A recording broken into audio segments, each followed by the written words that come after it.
I'm sending you two versions. The first one is from an interview. The second is a story I started writing a few years later. It's not finished and has some gaps, but it tells the story's main points. The first version. I was at home, folding laundry, and didn't feel very good. When my bronchial tube started to tighten, I knew I was in trouble. I tried to use my usual inhaler, but it didn't work. My last option was to use an EpiPen, which was a shot of epinephrine, a hormone that is sometimes called adrenaline. This was something I'd never done before. That didn't work either, so I called my dad, who lived a few blocks away, and told him I needed to go to the hospital. I remember walking around my apartment like a caged animal before he got there. When he got there, I made him go outside with me while we waited for a friend to pick us up. I remember taking the first 5 steps down to the car, and that was it. I fell down in the middle of the street. Since it was a warm September evening, people were outside and saw me go down. Someone called 911 while people ran to get me out of the intersection. I had someone dragged my father out into the middle of the street. When the paramedics came, they worked on me in the street for almost 45 minutes. Since I was dead weight, they didn't move me until they could put a stretcher under me when they got there. From what I was told, they looked for signs of drug use, took blood for a quick test, and then put a tube down my throat right away. I was breathing all over the place, and my pupils were stuck together. When they thought I was stable enough to move, they put me in the ambulance. The first time my heart stopped was then. We'd only driven up to where my street turned. My dad was with the driver so he could hear the monitors go off. The driver then cursed, turned on the sirens, and said, "We're losing her." I never saw my father again. 2 more times while I was in the emergency room, my heart briefly stopped. The last time, when I think my spirit joined my body, I got up from the table and punched the nurse in the face all at once. 4 of the team members had to drag me to the table and give me a shot to calm me down. They thought I was going for the tube that goes into the mouth. What happened to me during that time is hard to explain because it was like a dream, a beautiful dream I'd never had before. I don't know where it starts. I did move through a velvety black tunnel, a kind of black I'd never seen before and can't even describe, to get to a tiny point of light far away. I felt very safe and protected. It was a very reassuring feeling. I felt love that was not conditional, joy, and a deep sense of peace. I didn't understand how time went in a straight line, and I still have trouble sometimes working within the rules of time. I was told everything that has ever happened or will ever happen. I was told why the words was, is, and will be. For example, I was told that part of the reason for global changes in the weather is that the planet is starting to return to its original shape, which is the opposite of what people thought. For example, rivers are reclaiming their beds. I remember asking those beings why this happens and why that has happened, and I learned that this is meant to be. On the other hand, I was told that people have free will and that some things happen because of choices. I remember thinking a lot about what causes what and what goes with what. Some of it I didn't like, and even though it's hard for me to understand, I know it's because of decisions. This had to do with good and bad. I heard sounds I'd never heard before, and even though I didn't see a person, I knew there were vibrations all around me that were helping and guiding me. So as I went along, I stopped all of a sudden. I didn't want to be in my body anymore. I saw what I knew to be God, and He told me it was time to go back. I started arguing with God in my own annoying way, and God told me I had to go back because I wasn't done with my job here. I think that's when I got violent in the emergency room and tried to get off the table. Up until that point, there were no neurological signs and I had not responded to neurological stimuli, pinpricks, etc. I opened my eyes, and as the room got brighter, I could feel the joy of my trip coming out of my back. As I became more aware, it seemed less and less like the truth. My family rushed me as they gathered around. I couldn't talk, which was bad, and I also couldn't move because I was being held down. I didn't know why, but I did get them to untie my hands so I could write. I had to show there was no lack of oxygen and no brain damage, so when the nurse came in, I held up a piece of paper with my name, birth date, address, social security number, work phone number, parents' names, nieces and nephews, etc. on it. She wouldn't stop asking questions even after I told her to leave the room. It's true.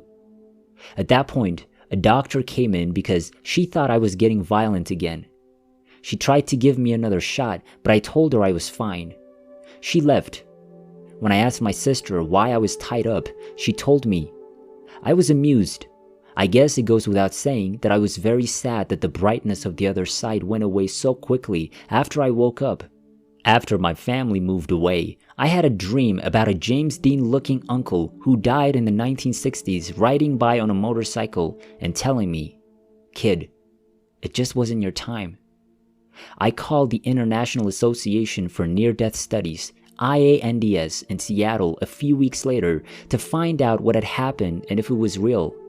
The person on the other end of the line listened carefully, and when I was done, they were very upset. I asked him what my mission was, since that was the real reason I'd been called. He told me to hang up the phone, relax, and ask the universe what my job was. I have to say that I thought this was silly, but I did what he told me to do. I called him back and told him I got the weirdest answer, which was that I hadn't loved enough. I asked what on earth that could mean. I haven't killed anyone. I've always believed in God and all that, and I wouldn't even kill a fly. I'm just an ordinary woman who doesn't set the world on fire. I live day to day and do what I need to do. I think he stopped me when I had talked long enough and told me, "Congratulations, you've had a classic near-death experience." He told me that most people are sent back because they have a mission and that not loving enough could mean a million different things. I have to figure that out on my own. But he told me a secret. Part of that mission would be to let people know that death is nothing to be afraid of and that the transition is a glorious one. I would be in situations where the subject came up with people I didn't know and it never felt weird. My current view of heaven and the afterlife is that you decide what happens to you when you die. You can choose to live in a state of unconditional love or you can choose not to. It all depends on how you forgive yourself for the mistakes you've made.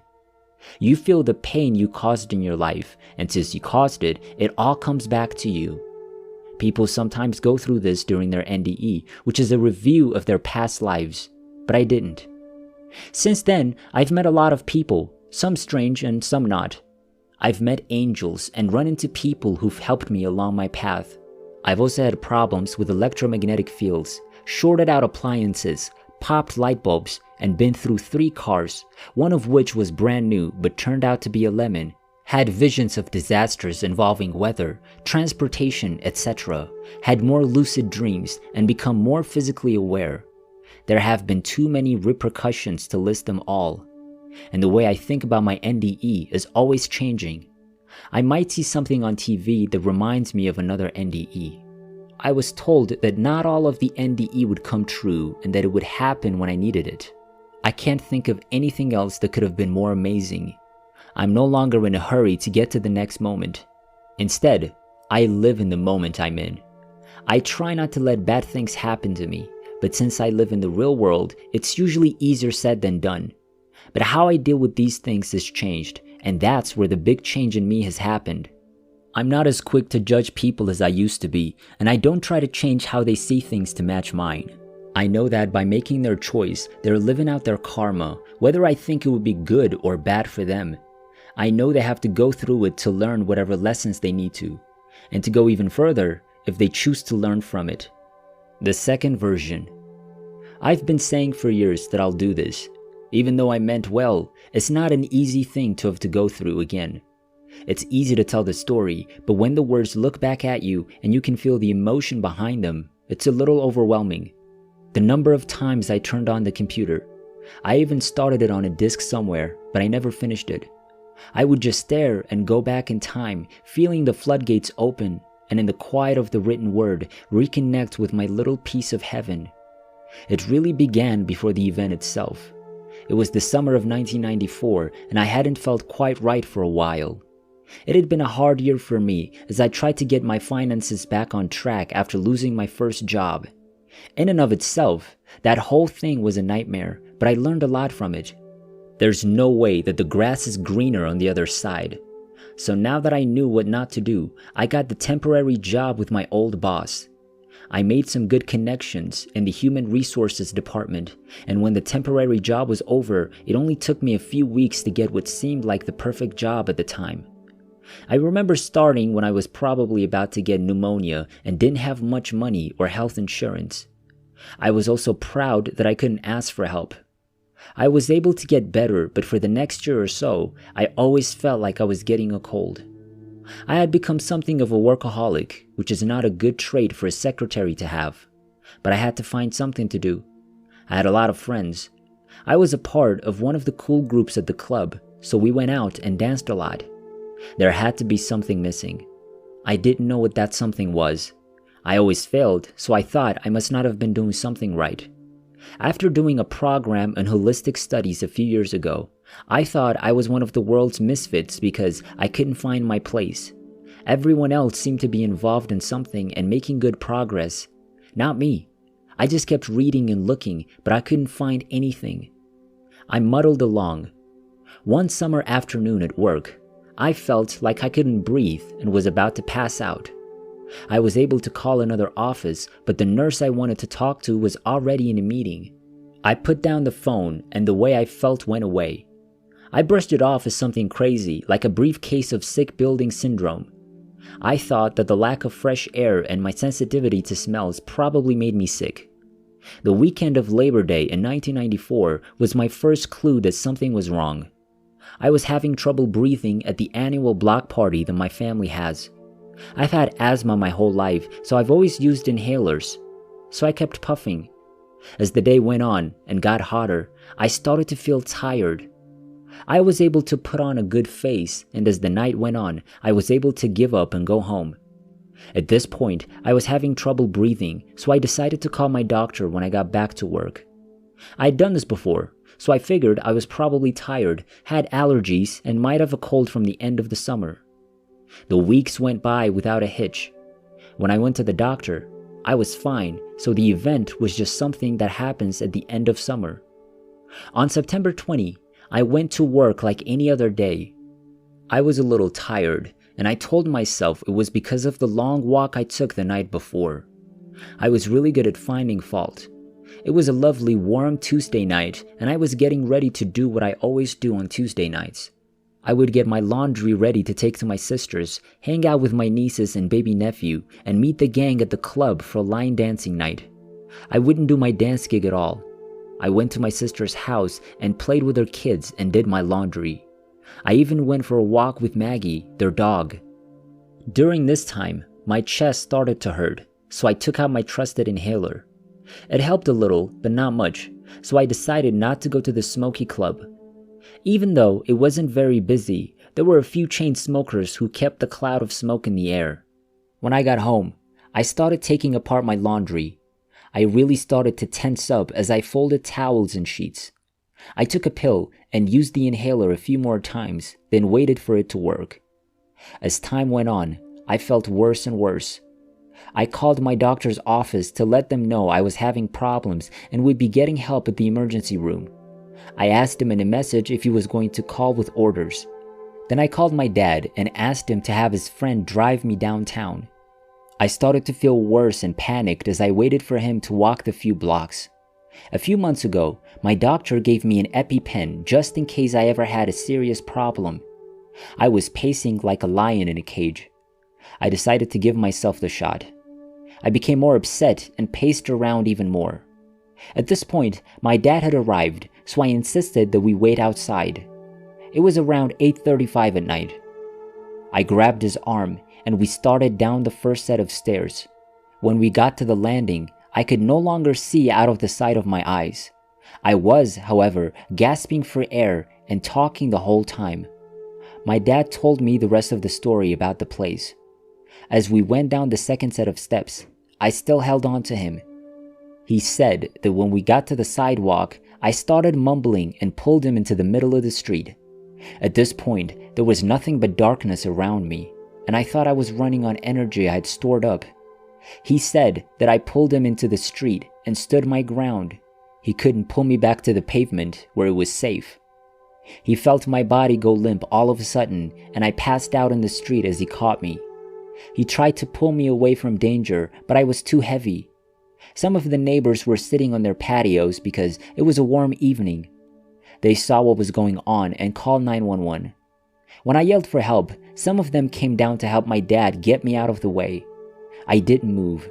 He told me I was coughing up air and my eyes were rolling around, so he kept my head off the street. At this point, my muscles were limp and heavy, and my body had shut down. I had gotten rid of everything in my body. I had problems. At this point, people had already started to gather. A fire truck was the first to get there. On the street, the firemen helped me breathe. When the paramedics got there, they did a blood test to see if drugs were involved, and they started life support. Calls were made to the hospital to let them know we were on our way. But it took me more than 40 minutes to get me stable enough to be moved, let alone put me on a stretcher and into the truck. In the meantime, my doctor kept calling my house, worried that I hadn't made it to the hospital in town. Due to the fact that I was in a bad way, the paramedics would take me to a Catholic hospital just a few miles from my house. That night, I met a lot of angels. Some of them looked like people, and they stayed with me until help came. No one saw them arrive or leave. Never once did I see their faces, but they convinced me to stay. My journey starts now. I was floating along in a black tunnel. I didn't know where I was going because I didn't have a body, but I did notice that it was as black as I'd never seen before. It was filled with love, joy, and peace, and it helped me grow. Waves just rolled over me and led me along gently. I couldn't believe how much love was around me and that I could give it back. Someone came along at some point and showed me around the universe. I knew how the universe was made and how the galaxies were made. I got to go to places that were so advanced that I couldn't even understand them. I also got to see places that were just getting started. I was met with so much love and kindness that I cared about what was going on with my human transporter. The paramedics kept working on me and getting me ready to be taken to the hospital, but I was too busy playing on a star and meeting my creator. It never scared me that there were no bodies because I didn't know how to be afraid. Things were taken in right away, and in that instant, all knowledge was taken in. They were neither men nor women. I don't know how long this went on because there's no way to tell. I was shown and told things I couldn't have thought of. Every time the beings were done with me, I'd go back to the tunnel and float along, only to run into more beings. At some point, I saw a point of bright light. I bobbed my way toward it. All of a sudden, a large gray-colored being stood in my way. I couldn't go above, below, or through it. I remember that I tried and tried, but nothing worked. In the end, I asked it to let me through. It politely said no. I asked again. It again said no. On the earth plane, it was being a little stubborn, so I told it to move and tried to push it out of the way. No luck. I called it God, and it told me I had to go back to finish my mission. Doctors and nurses were working hard on me back on Earth. My vital signs were dangerously low, and they didn't know how much oxygen I'd lost or if my brain had been hurt. Since my pupils were fixed and they couldn't get me to respond, the doctor went into the room where my parents and sister were to tell them he didn't know how much longer I would live. He then left them alone to talk about funeral arrangements. At the same time, I reached the end of my amazing journey and my spirit came back to my body. At that moment, I got off the table and hit a nurse so hard that they thought I broke her jaw or gave her a concussion. I can't even think about how strong I was back then. When my spirit came back into my body, they thought I was trying to pull the tube out of my throat. My medical doctor says that this happened at 1:05 in the morning. I didn't know where I was, what day it was, or what time it was when I woke up. People from my family, some of my friends, my boss, and the doctors and nurses were all around me. When I woke up, I could feel that the knowledge I'd been given was being covered up. Even though I knew it was there, I couldn't get to it. To say the least, my family was in stitches. I tried to reach out to them, but I couldn't because I was being violent. My sister told me what had happened when I hit the nurse, and I couldn't help but laugh out loud. Also, I didn't know how small I was at the time. I thought I filled the room. I felt like I was on air. We talked using my sign language, and I let them know I was okay. Soon after that, a nurse came in to see if I had brain damage by asking me some questions. I grabbed the pen and paper and wrote down the answers to her question before she asked them, like my name, address, and social security number. I even wrote down my computer password at work. My boss saw that I was okay and told the nurse in a nice way to leave me alone because I was fine. At the time, my boss was an oncologist who did surgery. She asked again and again, so I started writing nursery rhymes. She left then. The doctor kept coming in and out of the room to check on me. They couldn't believe I was still alive, let alone that my brain wasn't hurt. I finally got my family to leave, telling them I was fine. I hit a nurse, and when she came to see me, she had an ice pack on her face. Even though I had hurt her, she was pretty happy. She said that this is how people act when they came back to their bodies. I began to wonder what had happened at this point. Many of my dead relatives came to see me that night to tell me everything was going to be okay. Over the next few weeks, I remembered that I was here on a mission, but I didn't know what it was. I went to a bookstore, stood in front of the New Age section, and asked for a book that would help me understand what I had been through. Right away, an NDE book by Barbara Harris jumped off the shelf and landed on my feet. So my journey starts. I found out later that my mission was to come back and love so that people wouldn't be afraid of death. You haven't loved enough, someone told me.